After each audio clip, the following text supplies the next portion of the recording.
बात करेंगे एसओपी पे। एसओपी के 4 कंपोनेंट्स हैं। 4 कंपोनेंट्स में से पहला कंपोनेंट स्टेटमेंट कह सकते हैं या किसी कोटेशन से जिसने आपको एक्सपायर नहीं किया हो, इंस्पायर किया हो, रियलिटी। और इसका जो क्या था यार। अस्सलाम वालेकुम everyone and welcome back to my YouTube channel. जैसा कि आप सबको पता है, आजकल पाकिस्तान में यू ग्रेड की एप्लीकेशंस ओपन है और ये 27 सितंबर तक ओपन रहेंगी।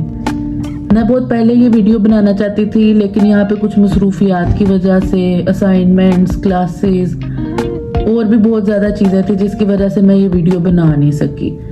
लेकिन बहुत ज़्यादा इंस्टाग्राम पे मुझे डीएम्स आ रहे हैं, ईमेल्स आ रही हैं, तो मैंने सोचा इसलिए सबको कलेक्टिवली गाइड कर दूं ताकि सबको पता चल जाए यूएससीएफपी का यू ग्रेड प्रोग्राम क्या है, उसमें कैसे अप्लाई करना है, क्या क्या उसकी रिक्वायरमेंट्स है और सब कुछ। तो इस वीडियो में हम लोग बेसिकली जो चीज़ें डिस्कस करेंगे वो सिर्फ यू ग्रेड के बारे में है। सबसे पहले हम लोग देखेंगे कि यू ग्रेड प्रोग्राम है क्या। तो U grade programme basically 1 semester का टोटल एक्सचेंज प्रोग्राम है जिसमें अंडर ग्रेजुएट स्टूडेंट्स एक सेमेस्टर के लिए किसी भी यूएसए की एक यूनिवर्सिटी में इनरोल होते हैं और वो यूनिवर्सिटी हम नहीं सिलेक्ट करते, वो ये लोग खुद ही सिलेक्ट करते हैं। उसके अलावा ये प्रोग्राम इसलिए बनाया गया ताकि कल्चरल एक्सचेंज हो सके दोनों कंट्रीज के दरमियान में। अब आ जाते हैं इसके एलिजिबिलिटी पे। तो कौन कौन एलिजिबल है इस प्रोग्राम के लिए। नंबर 1, आपको पाकिस्तानी सिटीजन होना ज़रूरी है। नंबर 2, आपकी उम्र 25 ईयर से कम हो। नंबर 3, आप लोग पाकिस्तान में पढ़ रहे हो किसी यूनिवर्सिटी में और आप लोगों का भी एक सेमेस्टर रहता हो वापस आके, मतलब आप लोग, ये इस प्रोग्राम की बेसिक नीड है कि आप लोगों ने वापस आके अपनी डिग्री अपनी यूनिवर्सिटी से कंप्लीट करनी है। अगर आप लोग 4 इयर्स डिग्री प्रोग्राम में, जिस तरह हम लोग बैचलर्स कर रहे हैं, तो आप लोग को 14th या 15th ईयर जो कि 3rd, 4th, 5th और 6th सेमेस्टर बनता है, आप लोग अप्लाई कर सकते हैं। अगर आप लोग 5 ईयर डिग्रीज प्रोग्राम कर रहे हैं जिस तरह के MBBS है, DPT है, लॉ है और कोई भी इस तरह का 5 ईयर डिग्री प्रोग्राम है, तो उसमें आप लोग 3rd, 4th और 5th सेमेस्टर में अप्लाई कर सकते हैं। 6th, 7th और 8th में 3rd, 4th, 5th, 6th, 7th, 8 मतलब लास्ट ईयर और फर्स्ट ईयर के स्टूडेंट्स नहीं अप्लाई कर सकते। अब अप्लाई करने के लिए आप लोगों ने क्या करना है, आप लोगों ने गूगल पे जाना है और आप लोगों ने लिखना है यू ग्रेड USCFP। आप लोगों के सामने जो सबसे पहला लिंक आएगा वो USCFP का होगा और वहां जाके आप लोगों को एप्लीकेशन मिल जाएगी। एप्लीकेशन बहुत आसान है, बहुत ज़्यादा आसान है। एक एक चीज़ उन्होंने बताई है, हर चीज़ का फोल्डर बना है, इंट्रोडक्शन, आप लोगों के सर्टिफिकेट्स, हर चीज़। अब आप लोगों को इसके लिए मटेरियल क्या क्या चाहिए, डिग्री चाहिए, ट्रांसक्रिप्ट चाहिए, सर्टिफिकेट्स चाहिए।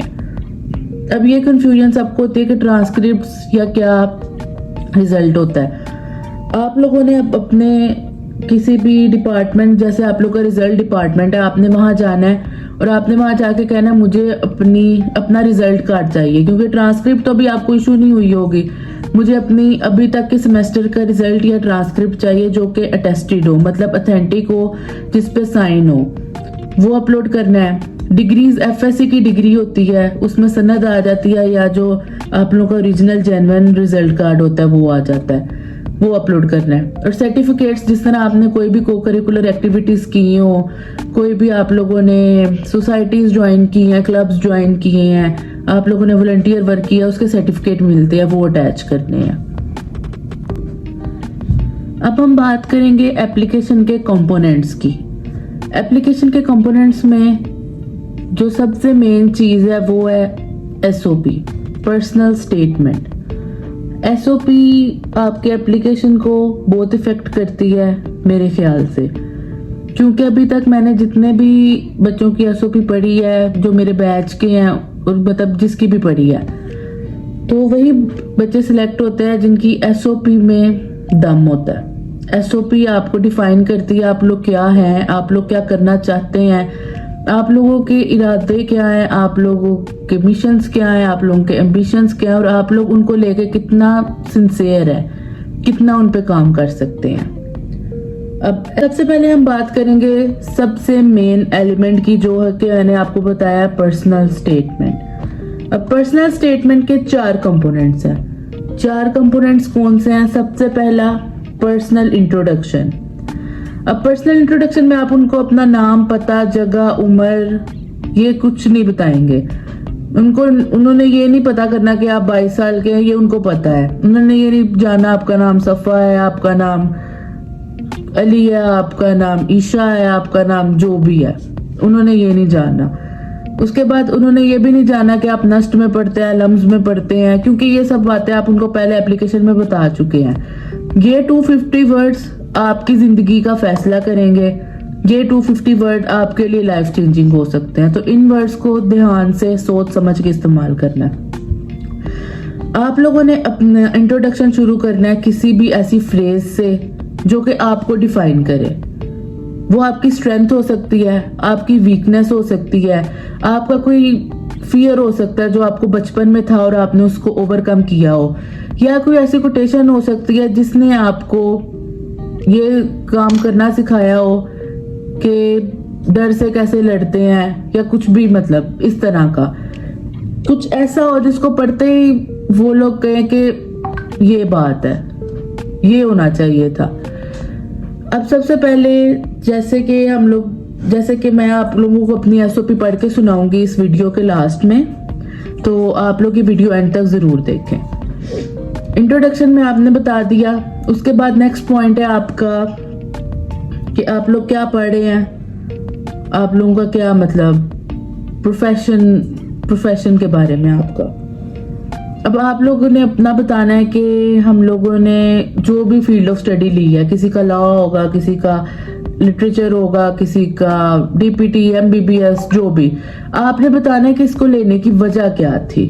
ठीक है, क्या चीज थी जिससे इंस्पायर होकर आपने ये फील्ड ऑफ स्टडी चूज की है? क्या वो ऐसी चीज थी, क्या मतलब वो बात थी, क्या वो आपके अंदर कोई चीज, मतलब आपके अंदर क्या वो लगन थी कि नहीं जी मैंने डॉक्टर ही बनना है, या किसी ऐसी चीज ने आपको मोटिवेट किया हो, आपको कोई हादसा आपने देखा हो जिसकी वजह से आप डॉक्टर बनना चाह रहे हैं, या आप लोगों का कोई फेवरेट ऑथर है जिसकी वजह से आप लिटरेचर पढ़ना चाह रहे हैं, या कोई प्रोफेसर है आपका इंग्लिश का जिसकी वजह से आपने ये फील्ड चूज किया, या आपके मामा पापा हैं, जैसे किसी के मामा पापा टीचर होते हैं, किसी को डॉक्टर होते हैं, आपने उनको देख के ये फील्ड चूज की है। उसके साथ साथ आपने अपने सोशल वर्क को भी लेके चलना है। सोशल वर्क में आप बताएं कि आपका मेन सोशल वर्क क्या था, या कौन सी ऐसी चीज थी, कम्युनिटी सर्विस थी, या कौन सी एक्स्ट्रा करिकुलर एक्टिविटी थी जिसने आपके कॉन्फिडेंस को, कम्युनिकेशन लेवल को इंक्रीज किया है। शायद पहले आप कॉलेज या स्कूल में ऐसे बच्चे हो जो बोलते ही ना हो, और यूनिवर्सिटी में आके आप में इतना ड्रास्टिक चेंज आया हो कि आप लोग हर चीज में आगे हो। तो ये चीज आप लोगों ने डिफाइन करनी है। उसके बाद आप लोगों ने अपने फ्यूचर गोल्स बताने हैं related to your personality and related to your profession. अब प्रोफेशन में क्या आएगा कि वो सिंपल है कि अगर आप एमबीबीएस कर रहे हैं, आप डॉक्टर बनेंगे, सर्जन बनेंगे, लेकिन उसको आपने, उस बात को आपने एक अंदाज में कहना है। सिर्फ ये नहीं कहना कि जी मैं एमबीबीएस कर रहा हूँ और मैं सर्जन बन जाऊंगा या बन जाऊंगी।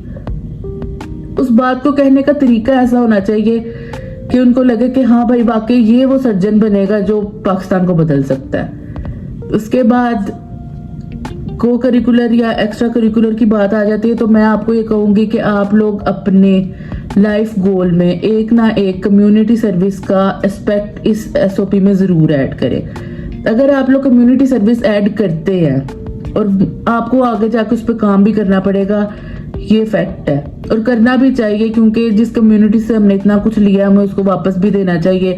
बहुत से अंडर प्रिविलेज्ड लोग हैं जिनके पास हम जैसी आसाइशें नहीं है, हम जैसी अपॉर्चुनिटीज नहीं है। हमारा फर्ज बनता है कि हम उनका ध्यान रखें। उसमें कुछ भी हो सकता है, उसमें चाइल्ड एजुकेशन हो सकती है, उसमें चाइल्ड अब्यूज हो सकता है, उसमें ट्रांसजेंडर राइट्स, इक्वालिटी, हर चीज हो सकती है, वुमेन एजुकेशन हो सकती है, इस तरह की कोई भी बात हो सकती है। अब फोर्थ और मेन पॉइंट ये है कि वो आपसे पूछ रहे हैं कि आप लोग यूएसए क्यों आना चाहते हैं, कहीं और भी तो आप लोग जा सकते हैं। अब आप लोगों ने उनको ये बताना है कि जो यूएसए है वो एक डेवलप्ड नेशन है, वो एक कॉस्मोपॉलिटन नेशन है। वहाँ का एजुकेशन सिस्टम हमारे एजुकेशन सिस्टम से बहुत बेहतर है। वहाँ का जो कम्युनिटी सर्विस सिस्टम है वो हमारे सिस्टम से बहुत बेहतर है। ये सारी बातें आप लोगों ने उनको बतानी है और ये किस तरह आपके प्रोफेशन से, आपके फ्यूचर गोल से रिलेट कर रही हैं, ये बात आपने उनको बतानी है। तो अब हम लोग जाते हैं अपने पार्ट की तरफ, जिसमें मैं आपको अपनी एसओपी पढ़ के सुनाऊंगी। तो being from a developing nation, it was not easy to get the privilege of academic and social accomplishments, but I have immense potential when it comes to achieving my goals. My progressive and confident personality, as well as my eagerness to learn new things and serve my community, led me to participate in a variety of student and welfare organizations, where my contribution as a governing body member helped me to develop my leadership and communication skills. I have a keen interest in exploring and learning about different cultures, and social work is my passion. I have also led many tours to different areas. My desire to learn about cultural diversity brings me to English literature studies. I want to own my field and leave a positive legacy for future generations. My ultimate goal is to become an encouraging professor and a transgender rights activist in the near future. I intend to launch an NGO called ERT, Equal Rights for Transgender. Learning, experience, and knowledge are not constrained by any geographical borders. By studying literature in the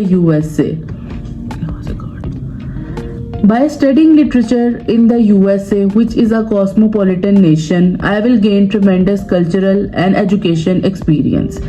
Learning, experience, and knowledge are not constrained by geographical borders. Furthermore, my exposure in a country where transgender rights are supported will help me actively work for transgender rights in Pakistan.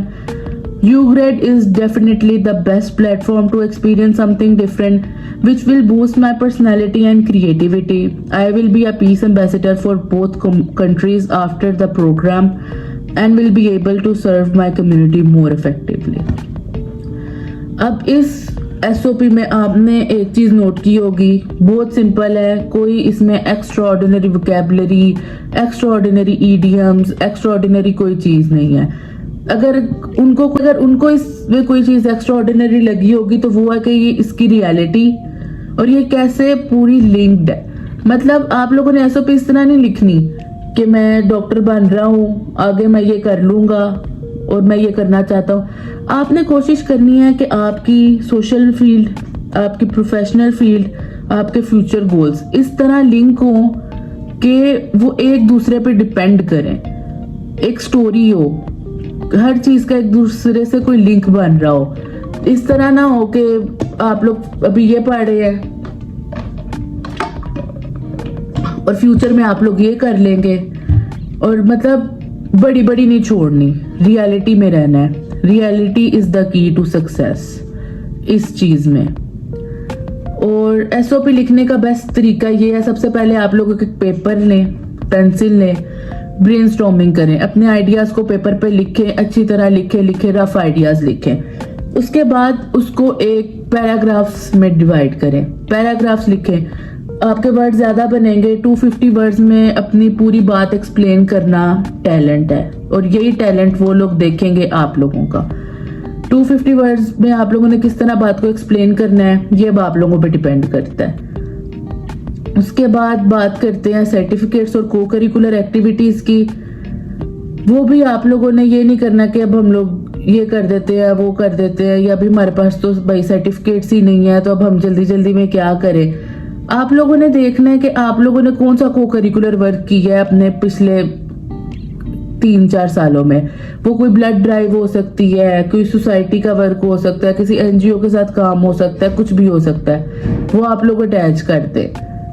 GPA कहाँ तक matter करता है ये मैं आप लोगों को नहीं बता सकती, क्योंकि इस बात का मुझे खुद भी नहीं पता।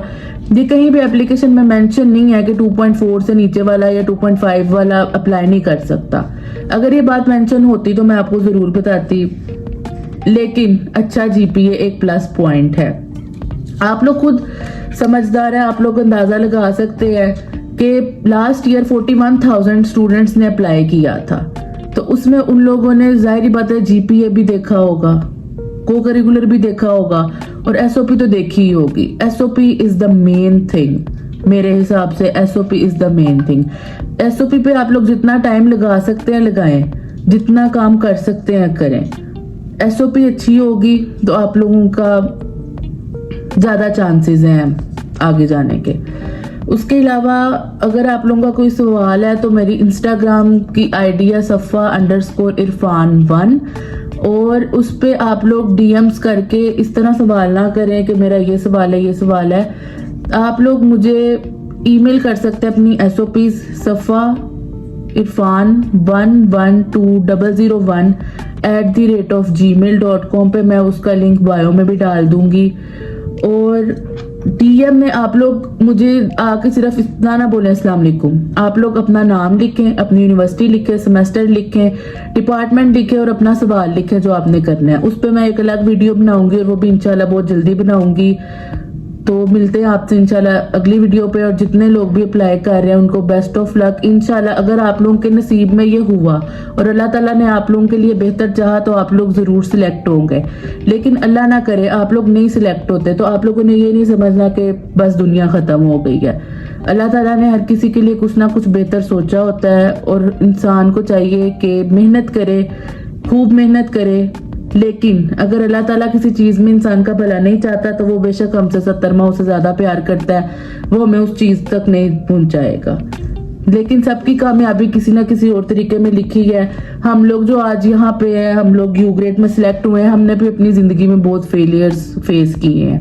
ऐसा नहीं है कि हम लोग शुरू से परफेक्ट थे और अब अभी भी हम परफेक्ट है।